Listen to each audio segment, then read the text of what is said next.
Sejam bem-vindos ao Gente que Inspira com Major Adriana Souza. E para lançar o Gente que Inspira com coragem, atitude e fé, convidamos a ex-deputada constituinte, a nossa diva, Maria Elvira, que veio aqui dividir com todos vocês a sua experiência.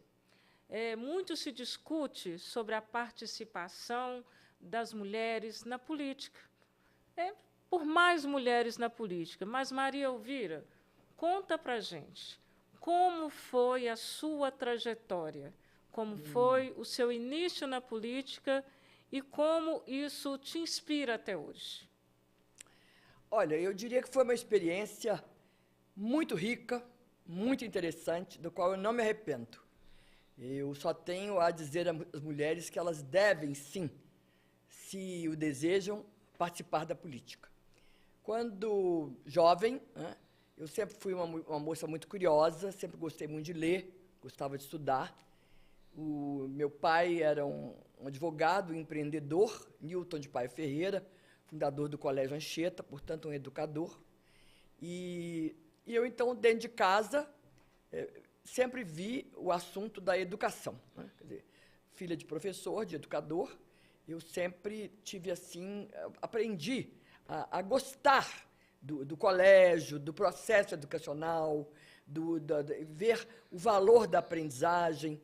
E meu pai também sempre incentivou as mulheres, né, eu como filha, a irem para frente, embora ele achasse que o casamento era muito importante. Mas eu sempre achei que queria ser uma mulher do mundo, uma mulher que ia voar, uma mulher que ia realmente desbravar coisas novas. Eu tinha essa visão desde cedo. E quando comecei a ler os livros de Simone de Beauvoir, comecei a ler os livros as revistas, os artigos de Carmen da Silva, quando saiu a revista Nova no Brasil, eu vi que eu sentia que as mulheres não estavam bem, que as mulheres tinham que mudar o seu comportamento, elas tinham que avançar, elas tinham que ser cidadãs plenas, cidadãs de primeira classe, eles tinham que estar em todas as áreas. Por que não tinha mulher astronauta? Por que não tinha mulheres quase na política? Por que eu não via grandes mulheres cientistas, com exceção, por exemplo, de Marie Curie, Madame Curie? Eu vi a ausência das mulheres nos centros de decisão, né, na mídia, e eu fui ficando aos pouquinhos feminista, sem sentir que eu era feminista, eu fui ficando, né. Eu me lembro até que eu tomei um chá de cadeira, já contei isso para algumas pessoas, tomei um chá de cadeira numa festa, enfim, eu era menina, eu usava aparelho, né, então eu fiquei muito revoltada com aquela coisa de ficar na cadeira esperando os moços me tirar para dançar. Por que isso? Por que é assim? Isso é um costume social, é a sociedade? Existe alguma lei escrita? Não, era um costume social. Então, eu comecei nesse estudo, já na universidade, né, eu fui avançando e resolvi que eu queria ser política. Eu queria fazer leis para mudar a participação da mulher na sociedade e ver a mulher mais reconhecida como ser social. E como... E assim surgiu a oportunidade de eu me filiar ao MDB. Né? Foi um convite do Dr. Tancredo Neves. Quem assinou a minha ficha foi o Dr. Hélio Garcia, então governador, em 1985.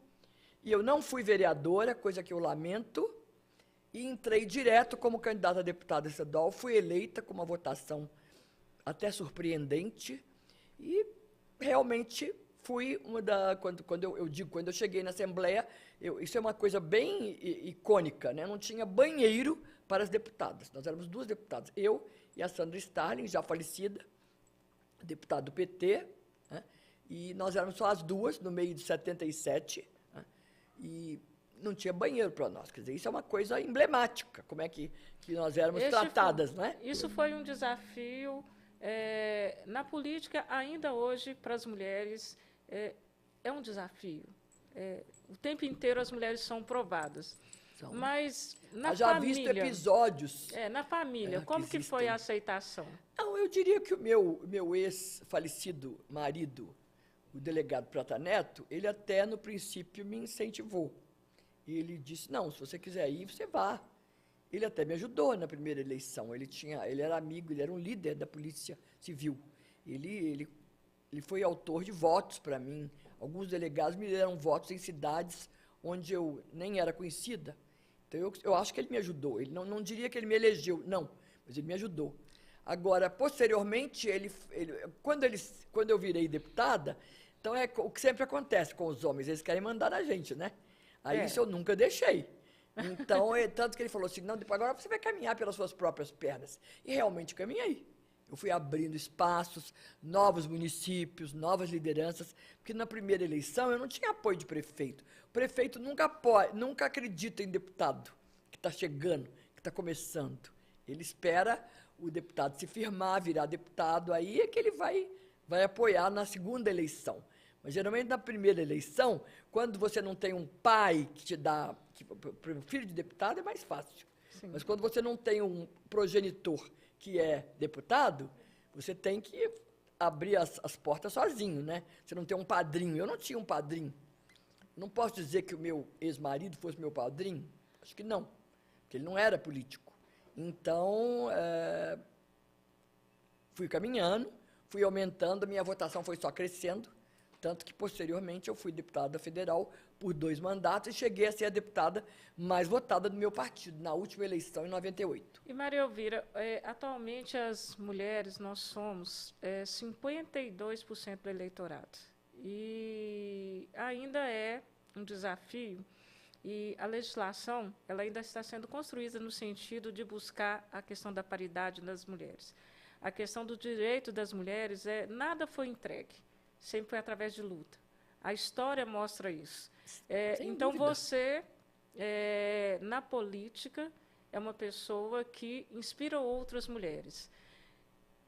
Você tem alguma coisa, algum fato que aconteceu na política e que foi assim, isto é uma coisa que eu quero ensinar, que eu gostaria de dizer para todas as mulheres que desejam aceitar o desafio de estar numa posição de decidir e não de apenas ser beneficiário de decisões de outros. O que você conta para gente? Eu acho que é muito, Major Adriana, eu acho que são algumas posturas básicas. Primeiro, não se calar. Você não pode se calar. Se você pensa uma coisa e se você não concorda, não se cale.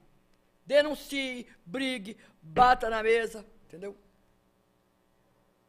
Não desista. Em algum momento você se sentiu intimidada? Mas muitas vezes. Mas não foi nenhuma, nem 2, nem 3. Foram muitas vezes. Entendeu? Se não me deixarem falar, se me caçarem a palavra, um homem tinha 5 minutos, eu tinha só 2. Entendeu? Demais. Tem um comício, os deputados falavam, não queriam que eu falasse. Isso é demais. Entendeu? Isso é a vida inteira. Mas você não, olha, eu não tenho... Se eu for fazer uma lista, preciso ter um pouco de tempo. No papel, eu vou te narrar dezenas de situações em que eu fui discriminada.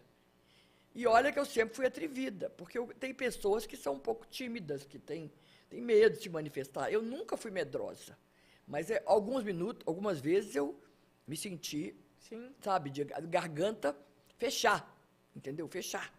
Porque eu sentia a injustiça contra a minha pessoa. Entendeu? Eu sentia que estavam querendo me travar, querendo me segurar, para eu não aparecer, ou para eu não ter mais vez, entendeu? Por exemplo, quando eu era deputada federal, alguns colegas me disseram, Maria Elvira, você deveria se candidatar à liderança da bancada do PMDB na Câmara. Você é muito estimada, você tem chance, entendeu? E quem que era meu adversário? Uma pessoa detestada por muita gente, que era o Gedel Vieira Lima, o homem das malas. Todo mundo se lembra do cara das malas, aquelas malas cheias de dólar, num apartamento em Brasília, que era da mãe dele. Gedel era baiano, eu não gostava dele, mas eu era vice-líder dele, porque o então presidente da Câmara, Michel Temer, me indicou. Então, eu estava ali cumprindo uma missão. Eu gostava demais do presidente Michel. Eu respeitava muito. Para mim, foi uma das pessoas mais bacanas, que eu mais respeitei em Brasília. Não é perfeito, anjo não tem nenhum de asa. Mas ele era um homem que eu admirava. O Gedel, não, de jeito nenhum. Então, quantas vezes o Gedel me hostilizou, o Gedel, sabe? Uma vez ele quase me mandou calar a boca, entendeu? Por quê? Porque eu questionava. Por exemplo, ele não queria fazer reunião. Ele não gostava de reunião. Ele gostava de mandar sozinho.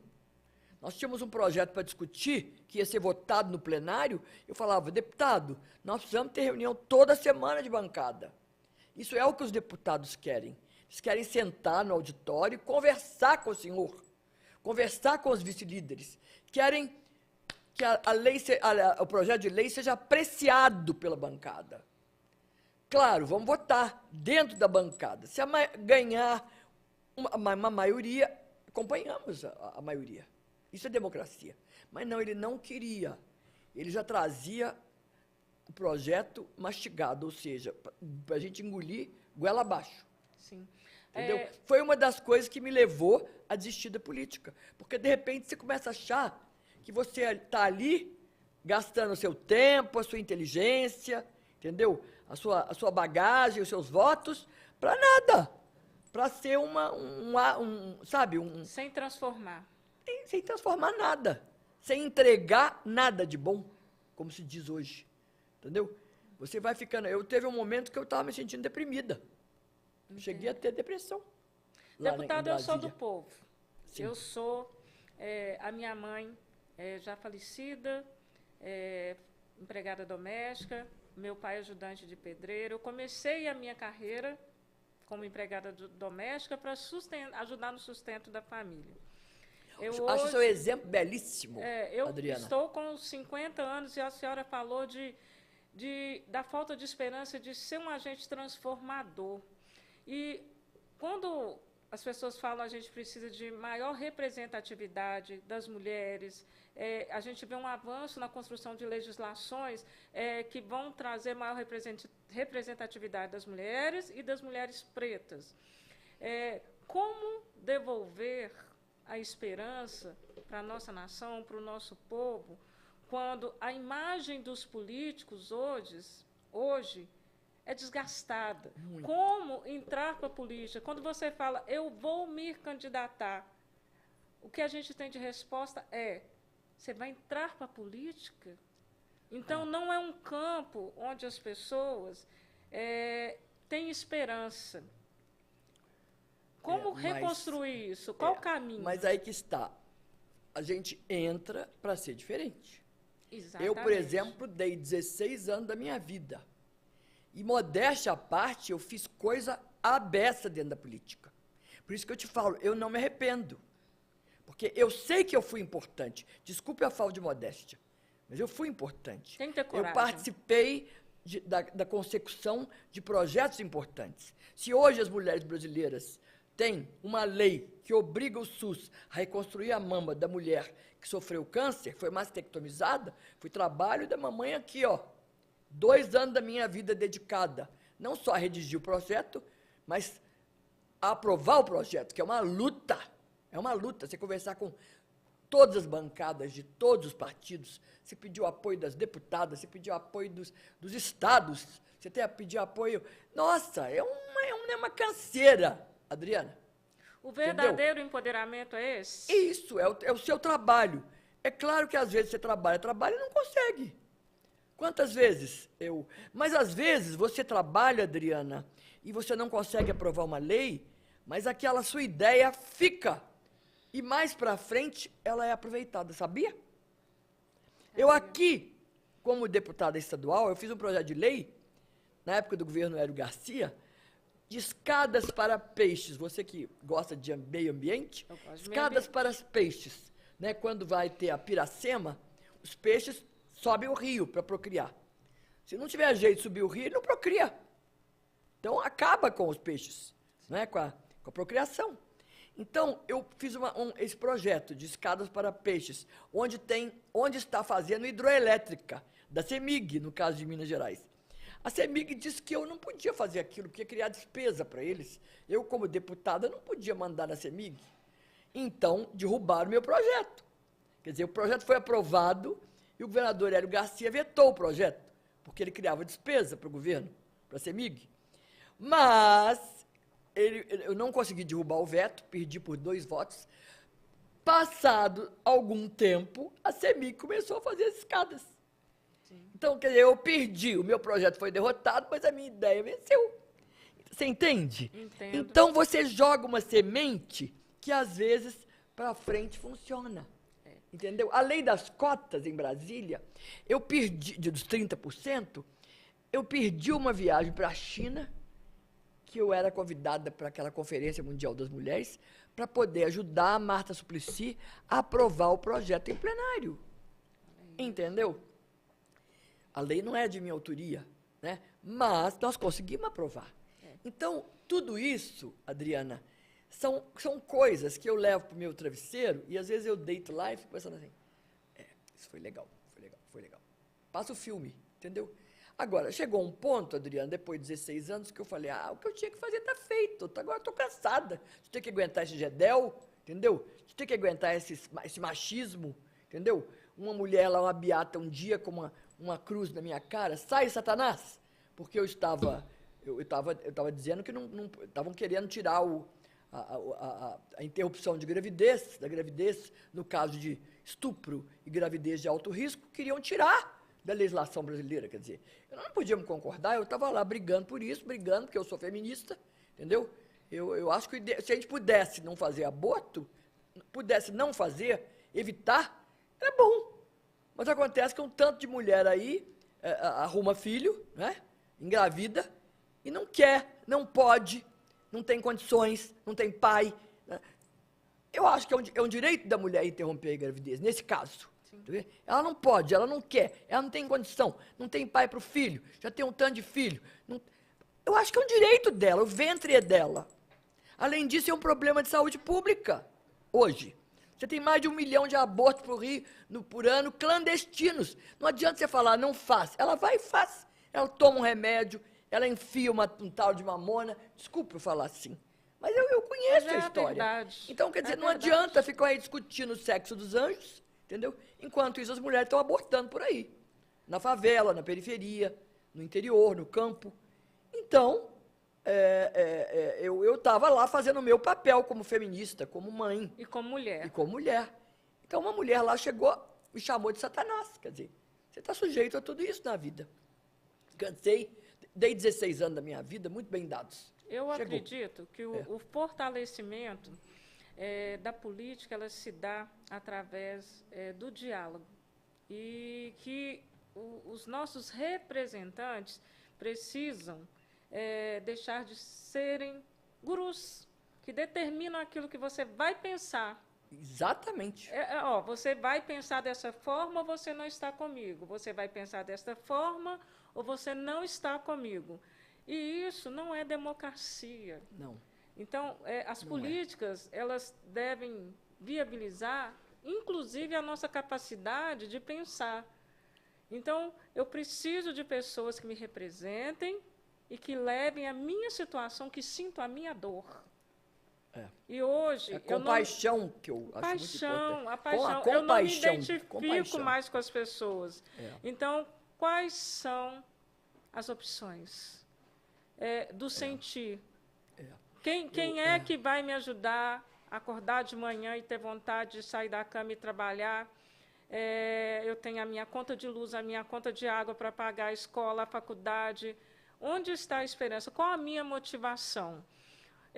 Como a senhora identifica essa questão hoje da polarização, onde você ou é de um lado ou é do outro, ou você não tem opção de pensar? Não, eu acho que essa polarização, ela é burra. Ela é absolutamente burra.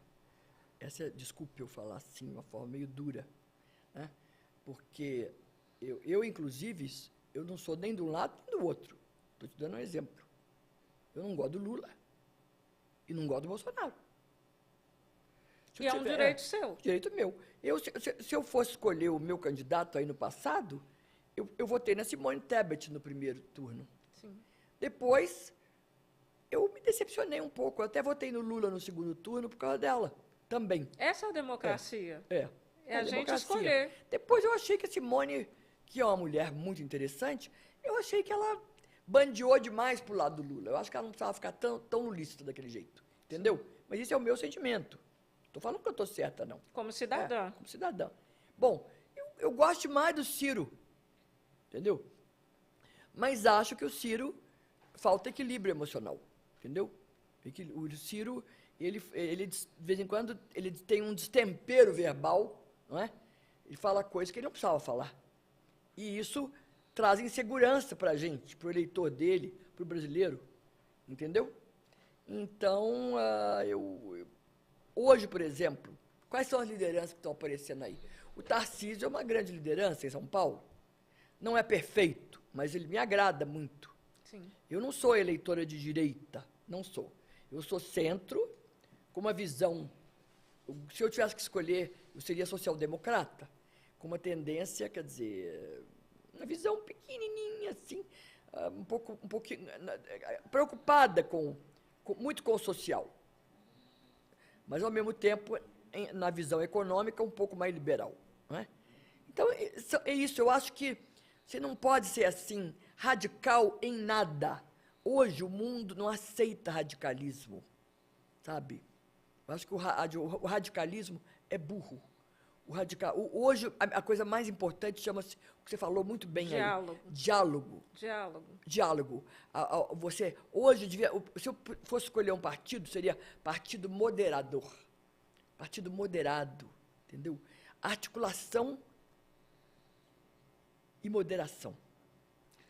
A minha mãe, na igreja lá, evangélica, que a minha mãe era evangélica, a igreja usava um termo que eu adoro, chama temperança. Temperança. É um termo que ninguém fala mais. Mas Sabedoria. Temperança é perfeito. Sabedoria.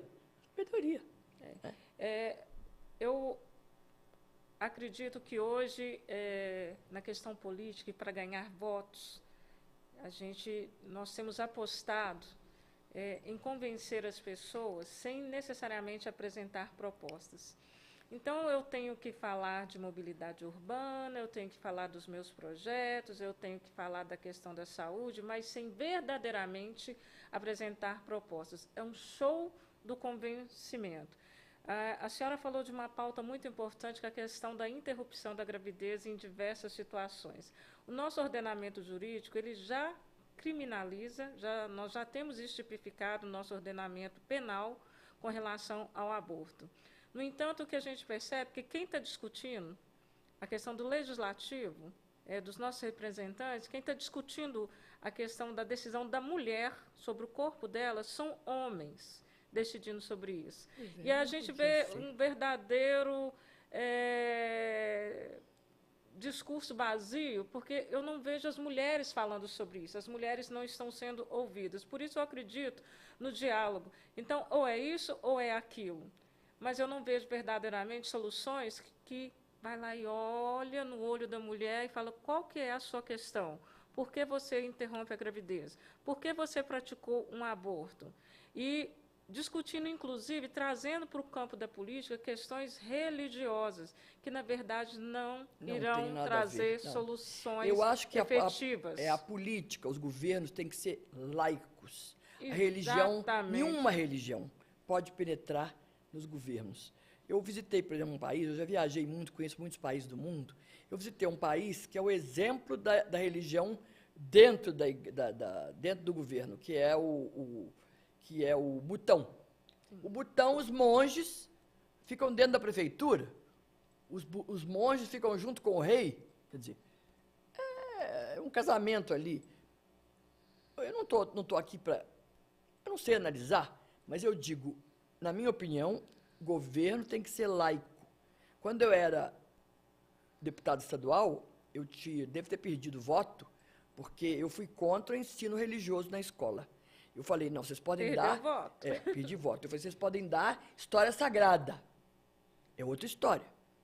O que é história sagrada? Vocês vão ensinar sobre as religiões. O que é o budismo? O que é o confucionismo? O que é o cristianismo? que é o taoísmo? Entendeu? Sim. Aí as pessoas vão aprender aquilo tudo, podem até definir em futuro o que vão querer ser ou se não vão ser. Tal. Mas você botar dentro da escola brasileira aula de catolicismo, eu não concordo. Embora eu seja católica hoje. Entendeu? Eu acho que não é democrático. Eu sou uma democrata por excelência. Eu defendo o direito da pessoa, inclusive, de errar. Entendeu? Eu estava ouvindo uma palestra do Fernando Schilling, que para mim, escreve na revista Veja, que para mim é um dos maiores pensadores hoje do Brasil, não sei se você o conhece, ele acabou de ganhar um prêmio de liberdade de expressão, é um homem um pouco mais à direita, não é... Aliás, eu admiro muitos pensadores da direita também, sabe? Sim. Eu admiro muito. O próprio Roberto, que já faleceu, deputado federal, não, o pai do presidente do Banco Central agora, que vive brigando aí com o Lula, bom, desculpem, a idade, me perdoem, né? A gente tem uns lapsos, mas há pessoas maravilhosas, né, na direita, sim, né? E com pensamento perfeito, pensamento que eu admiro muito, embora eu não siga, eu admiro, né? Porque a filosofia é assim, vocês têm filósofos que têm pensamentos críticos, que um é exatamente o oposto do outro, mas todos dois são espetaculares. Quer dizer, né? Eu acho que isso é o fantástico do pensamento humano. Não é? E dentro das ideologias hoje, a gente tem que estar permanentemente estudando, porque há tanta coisa interessante que acontece, tantas experiências pelo mundo, que, de repente, você pensa de um jeito, aí você começa a ver o que o outro está trazendo. Hoje, por exemplo, eu estava vendo o que o Elon, umas coisas que o Elon Musk estava escrevendo. Ele é muito inteligente, quer dizer, é claro, é um homem, em alguns momentos ele é meio pretensioso, porque ele é poderoso demais na área econômica, mas não tem como você desprezar o Elon Musk. Não tem como negar a inteligência. Então, eu acho que a inteligência humana é uma das coisas mais fascinantes que existe. A transformação passa pela educação? Totalmente. Não é só totalmente, não. E só pela educação. É educação. Não existe nada que possa construir mais um país do que a educação.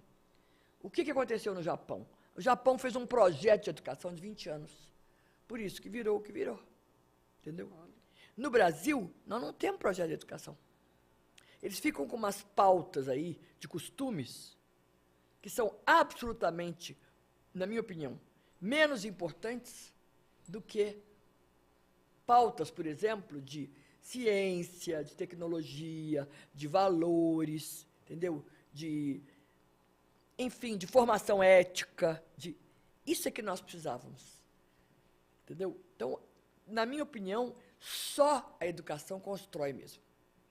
Eu acredito nos nossos jovens. Eu tenho uma filha de 20 anos, eu tenho um genro de 21 anos e considero, sento para conversar, são inteligentes, articulados, e têm perspectivas, sim, de um país melhor, falam de política do ponto de vista deles, das informações que chegam até eles. A senhora acredita num país transformado pela educação e nessa geração dos nossos jovens que são o futuro? A senhora acredita que é possível a gente ter uma ideia mais atrativa da política, em que eu vou dizer, eu serei candidata a vereadora e as pessoas vai lá, te incentivar, falar, vai lá e faz a diferença. Porque não é isso que acontece. Quando você fala, vamos falar de política, eu não vou falar de política. Como não falar de política se o poder emana do povo e a gente escolhe nossos representantes e eles estarão numa posição de decidir sobre aquilo que eu preciso, porque eu sou beneficiária. Como não falar disso? A senhora acredita nessa geração de jovens de hoje? Olha, eu não deixo de acreditar, não. Mas eu me preocupo. Eu me preocupo muito com a questão dos valores, que eu te falei, né? eu acho que eu não chego ao ponto de ter uma crítica. Eu vou dar um exemplo, por exemplo. Casamento. O casamento hoje está em... Não vou falar que está em extinção, não. Mas, quer dizer, ele está completamente mudado. Né? Transformou. Transformou. Hoje, quer dizer, as pessoas não estão... Até que a morte nos separe. Isso não está mais... Não, quer dizer, as pessoas não estão mais preocupadas com isso. Eles podem até fazer alguma forcinha. Mas não eram como antigamente. Quer dizer, a pessoa fica enquanto está feliz. Né? É importante. É importante. É importante e com isso, a gente causa um problema, que é o problema dos filhos. Então, você tem que saber lidar com os filhos. Porque quando um casal se separa, isso tem um choque enorme para as crianças. Não significa que o casal tem que ficar junto por causa das crianças, mas eles têm que saber lidar com essa nova realidade, com essas novas famílias que estão se formando. Hoje você tem famílias múltiplas, não é? Eu tenho isso mesmo na minha família. Quer dizer, a mulher traz 2 filhos, o pai traz 2 filhos, e eles têm novos filhos. Não é? Então, administrar isso não é fácil. As carências, sabe? Os ciúmes, não é? As necessidades. Então, isso é um mundo muito complexo, né? Que é o mundo das novas relações, é o mundo das novas necessidades. Será que esses pais estão preparados? Será que esses filhos estão preparados? Não é? Então, eu estou dando um exemplo. Né? Isso vale também com relação às religiões. As religiões sempre foram muito importantes para segurar a gente um pouco no sentido de dar a gente uma certa esperança, um certo calor, um certo acolhimento. Não é? Eu, por exemplo, desde menina, desde moça, eu tive uma formação religiosa. Quando chegou aos 18 anos, eu me afastei da igreja. Mas sempre mantive dentro de mim aquele amor, aquela figura de Jesus Cristo.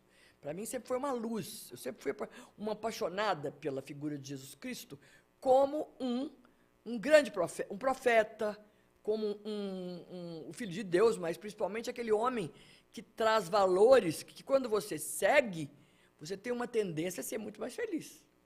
Sem dúvida. Está mais em paz consigo mesmo e com os outros. E, de uma certa forma, eu acabei me afastando um pouco, porque se você não vai na igreja, você não ouve a mensagem, você não lê a Bíblia, então você afasta. Agora, há 2 anos atrás, eu perdi meu irmão se suicidou. E foi uma pancada muito grande, eu era muito ligado a ele. Não é? Então, quando eu fui à missa de 7º dia, eu ouvi uma mensagem que me encantou de um padre que eu estava observando. Então, eu resolvi ser acolhida por essa igreja e por esse padre. E agora eu estou estudando, voltei a estudar a Bíblia, eu voltei a fazer estudos bíblicos. E, para mim, está sendo uma maravilha, eu estou adorando. Entendeu? Está sendo uma coisa nova para mim. É uma nova fase da minha vida. E, claro, eu continuo fazendo milhões de coisas, mas eu botei isso agora na minha vida também. Estudos bíblicos. Olha só, quem diria... Eu, né, está mergulhada nessa nova fase. Foi um reencontro? Um reencontro. Um reencontro com sabe, com a palavra de Deus, um reencontro com os valores, né, que a Bíblia oferece através da iconografia da igreja, não é? Embora eu fui criado na igreja evangélica, que eu tenho o maior carinho, o maior respeito, mas eu escolhi agora a mensagem do catolicismo por causa de eu querer me reencontrar com a história e com a memória e com tudo que se refere à vida de Jesus Cristo. A felicidade está onde a gente encontra paz. Pois é porque a Igreja Católica me recebeu muito bem no momento em que eu perdi o meu irmão querido. E como você sabe que quando uma pessoa se suicida, há uma tendência das igrejas se afastarem, né? Porque consideram isso tem igrejas que dizem que a pessoa nunca será perdoada, que a pessoa nunca encontrará sossego. Você sabe que tem as mais diversas interpretações de várias igrejas, não é? Então, a maneira como eu fui acolhida, a minha família, os filhos, a missa de 7º dia que ele teve lá, na igreja de Nossa Senhora de Fátima, me encantou muito. E por isso eu voltei. Entendeu? E tô feliz. E vou fazer, inclusive, Vou fazer primeira comunhão e vou fazer a crisma na igreja. Com a minha idade, aos 74 anos, eu vou fazer isso. Nós Acho vamos que é bem falar, interessante. nós vamos virar a chave um pouquinho. Nós estamos em 2024 e as eleições municipais são consideradas, no contexto político, já uma prévia daquilo que vai acontecer nas eleições gerais. 2026 está chegando. A senhora tem alguma opinião sobre esse cenário? Aqui, Belo Horizonte. Vamos falar de Belo Horizonte. A senhora tem alguma opinião? Gostaria de manifestar? Eu ainda não... Se abster? Não vou me abster de jeito nenhum. Eu estou estudando o quadro. Eu vejo o prefeito Fuad como um candidato forte. Eu acho que ele tem uma experiência que não tem como tirar dele, porque ele está aí, está com a caneta na mão. É um grande gestor. É um grande gestor, é um homem que entende profundamente de finanças. E de administração pública. Ele passou por vários cargos, Sim. Sucedeu o Calil, né? Então, eu particularmente acho que ele até... Bom, eu gosto do prefeito, ele tem uma equipe boa, inclusive eu ressalto a pessoa do Valadão, eu acho o Valadão excepcional, trabalhou 8 anos com o Márcio Lacerda, não é? Então, acho o Calil um bom candidato. Estão falando aí de uns certos vices, eu já ouvi falar hoje no Álvaro Damião, que eu acho que é uma pessoa interessante. Agora, acho também que o presidente da Câmara também é um moço muito experiente. Gabriel Azevedo. Gabriel Azevedo. Acho que ele é um moço muito inteligente, inteligentíssimo, jovem, e que tem intelectualizado e internacionalizado. E também é uma pessoa, talvez pudesse ter mais experiência de administração. Eu acho que ele talvez tenha pouca. Acho que talvez não seja ainda a hora dele. Na minha opinião, acho que ele deveria ser deputado federal na próxima e passar por essas coisas todas, amadurecer mais um pouco e ser candidato mais para frente. Essa é a minha opinião para ele. E para a gente fechar... E deputado, o Tramonte também, eu gosto muito do Tramonte, mas eu acho que ele é mais um grande comunicador, sabe? Eu não sei se ele estaria... Pronto para a política. Pronto para esse cargo, não. Então, hoje, eu acho o candidato mais tranquilo aí, nesse meio aí, para hoje, para mim, é continuar com o Fuad. Sou mais seguro. Até por coisas que ele já encaminhou em Brasília. Sim. E que eu acho que, através dele, seriam mais fáceis de serem resolvidas. Questão do metrô, questão do... Sabe? Acho que para Belo Horizonte, nesse momento, é mais cômodo para nós, é mais viável continuar com ele, eu acho. Continuar crescendo, temos aí várias certificações e prêmios em questões aí relacionadas à gestão da administração pública aqui em Belo Horizonte. Ainda temos problemas e desafios, mas eu acredito que seria mais interessante realmente a gente continuar com essa experiência do prefeito Fuad. É também a minha opinião. Na política, gente que inspira. Olha, eu fui uma grande admiradora de Juscelino Kubitschek. Esse foi, para mim, o número 1. Eu tinha uma paixão por ele. Apesar dele ser muito polêmico também, eu vi muita coisa bacana no Getúlio Vargas. Eu li a biografia dele. E alguma coisa também interessante no Brizola. O Brizola é um gaúcho um homem dos Pampas, né? É um grande comunicador. Um homem que era um sonhador, mas ele era interessante. Como orador, apesar de ser um homem dificílimo, para mim um dos maiores oradores que o Brasil teve foi o Carlos Lacerda. Uma mulher. Eu gostei muito da Ellen Gracie, lá no tribunal. Como mulher política no Brasil... Estamos ainda construindo. Maria Elvira por Maria Elvira? Construindo. Estamos construindo. Eu me decepcionei um pouco com a Dilma. Esperava mais da Dilma. A Dilma decepcionou um pouco. Mas é um marco histórico. ter uma mulher na presidência da gosto República. gosto da Cátia Abreu. Gosto da Cátia Abreu. Sim. Acho que ela é uma mulher forte. Na questão da agricultura, eu acho que ela é uma parada. Cátia Abreu. E gosto também da Simone. Eu acho que a Simone tem algumas coisas muito interessantes. Simone Tebet, gosto dela. E eu não posso deixar de perguntar, um pouquinho polêmico, mas a sua opinião. A questão do racismo estrutural. Nós ainda estamos construindo no Brasil uma questão da reparação histórica. Todo racismo é estrutural, aonde quer que a gente vá. Muito se discute sobre o antirracismo das mulheres, a ponto de a legislação, inclusive a legislação eleitoral, separar.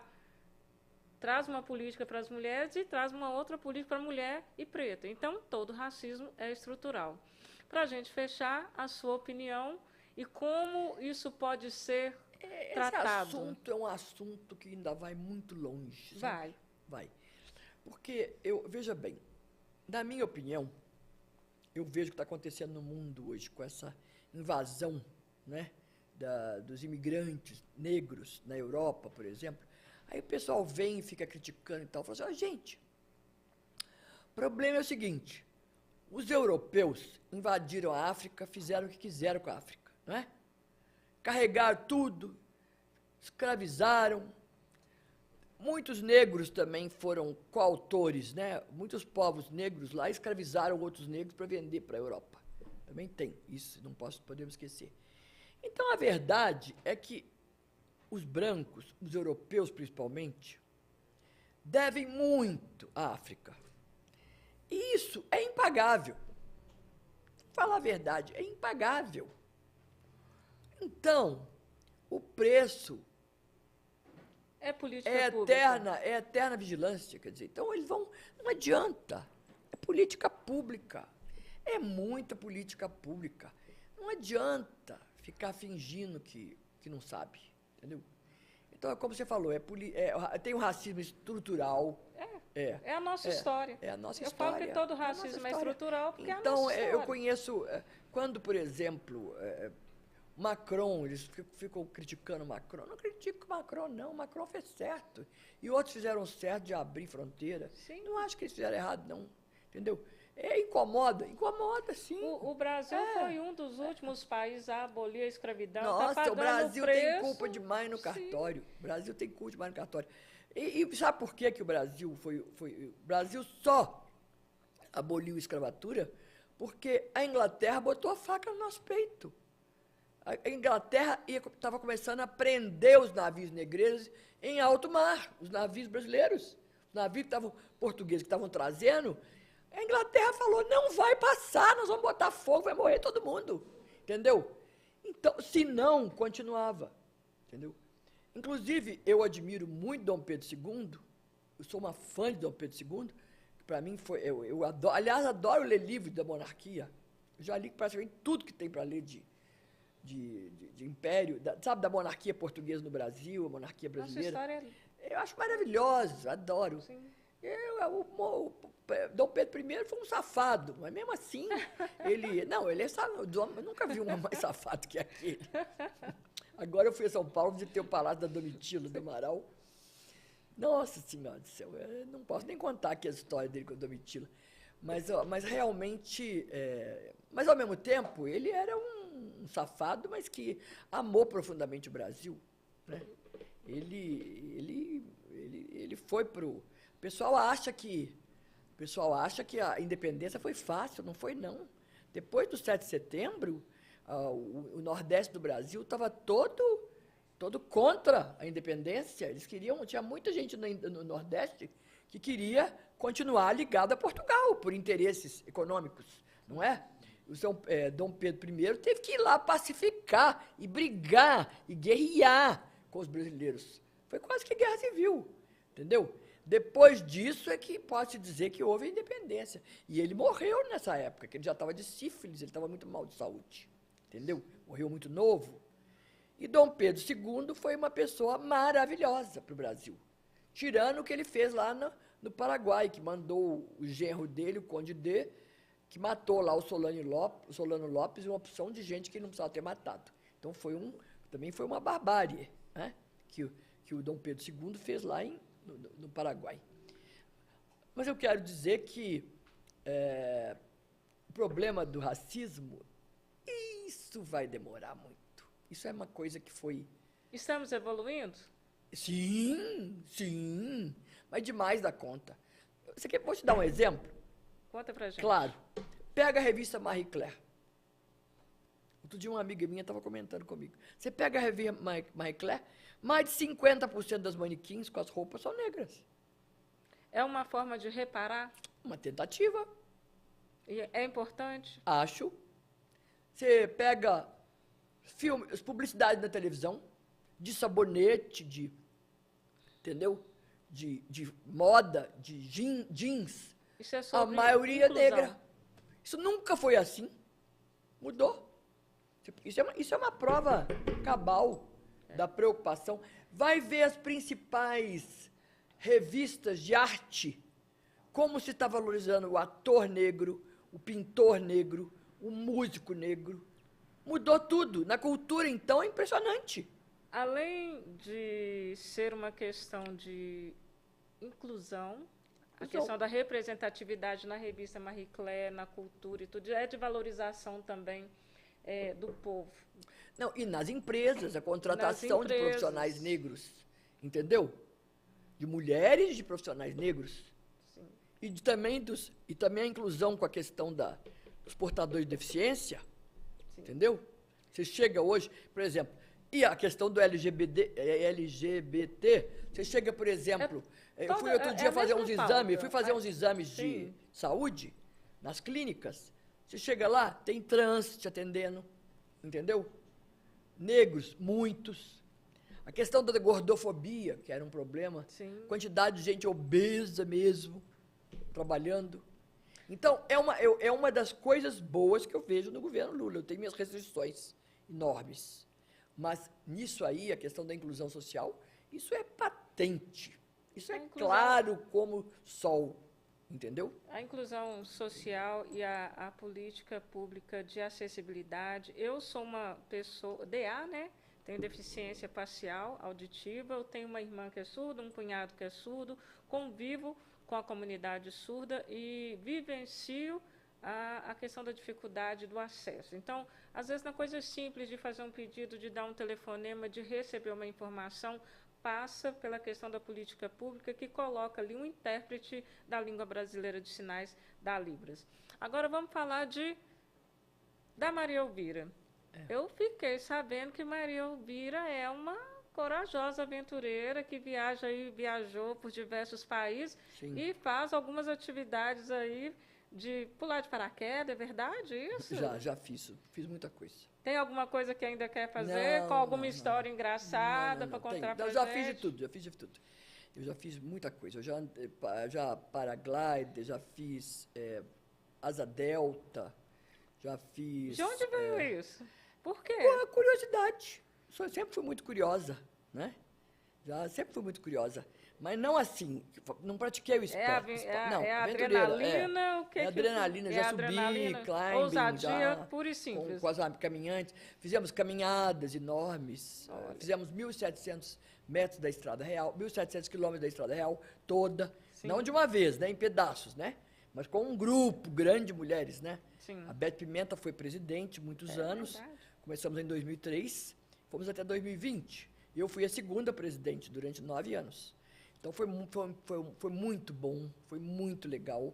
Foram belíssimas caminhadas, plantamos quase, quer dizer, nós não, mas coordenamos, conseguimos as mudas e tal, quase 300 mil mudas de árvore. Então, foi um período da nossa vida riquíssimo, entendeu? Muito ligado à cultura, ligado a... Os prefeitos recebiam, tínhamos uniforme, tínhamos hino, tínhamos... sede nossa lá no Parque das Mangabeiras, ganhamos muitos prêmios, muitas medalhas, fizemos muitas entrevistas, fomos ao programa do Jô Soares, fomos ao programa da Ana Maria Braga, ganhamos... É uma vida... foi muito interessante, foi uma fase da nossa vida, já estávamos todas aposentadas. Num período ainda, no princípio eu ainda fui deputada, mas depois eu deixei, aí pude me dedicar mais, né, a esse grupo. Fomos nomeadas embaixadoras da Estrada Real pelo professor Anastasia, quando governador, né? E o Aécio, desfilamos na Mangueira, quando a Estrada Real foi o tema, né, da escola de samba. Sim. Então, a gente tem muita coisa para contar. Fizemos um pedaço grande de Santiago de Compostela.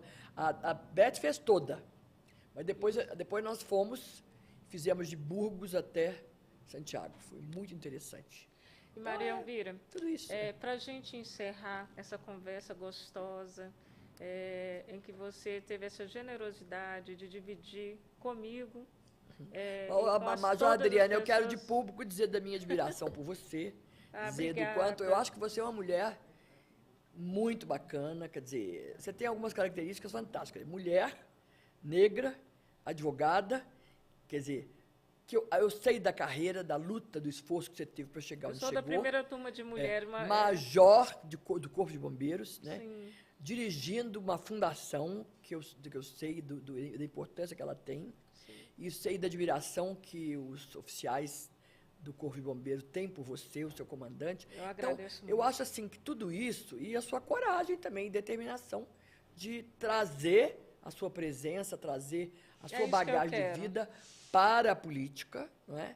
Representando as mulheres, representando a segurança, representando tudo que você tem para ofertar para a política de Belo Horizonte. Eu digo que então, muito importante. Eu fui construindo essa consciência de que eu represento diversas vozes. Mas eu queria mesmo agradecer pela generosidade de dar a oportunidade da gente de dividir com as pessoas, com o nosso público, com os brasileiros, com os belo-horizontinos, a sua experiência, para até ajudar as pessoas a pensar sobre o futuro e sobre políticas públicas. Uma mensagem final. Olha, Fernando Pessoa é um dos meus escritores preferidos, escritor português, para mim o maior escritor da língua portuguesa, o maior poeta da língua portuguesa, né? Embora eu tenha o maior respeito por Luís de Camões, mas eu digo que tudo vale a pena quando a alma não é pequena, né? Então, eu acho que você não tem alma pequena, eu também não tenho, e então a gente está sempre buscando, né? Buscando aprender, buscando compartilhar com as pessoas, dividir o que a gente sabe, o que a gente aprendeu, e isso é que faz a vida valer a pena. Sim. E que faz também a gente transformar as pessoas e transformar a vida das pessoas, né? Então, daí o valor da educação. Educação. Educação é isso. A gente passa para as pessoas o que a gente sabe, o que a gente viu, o que a gente viveu, né? E eu, através da Bel e de você, eu tenho tido essa alegria de também estar aprendendo e compartilhando. Então, eu agradeço o convite para estar aqui no seu podcast. Eu acho que esse nome foi muito bem escolhido. E é muito bom a gente ter gente que inspira, né, na vida da gente. Eu tenho várias pessoas que me inspiram e pretendo estar sempre ligada a essas pessoas, porque a inspiração se renova, né? Sempre. Né? Olha, e este foi o nosso primeiro episódio do Gente que Inspira, com a nossa diva, deputada Maria Elvira. E um especial agradecimento à pessoa que deu nome para o nosso podcast, a nossa empresária, Bel Neiva, e amiga que criou, pensou e falou assim: Major, vamos falar sobre as pessoas que inspiram? E é isso. Muito obrigada a todos e vem com a gente. Coragem, atitude e fé. Bora inspirar as pessoas.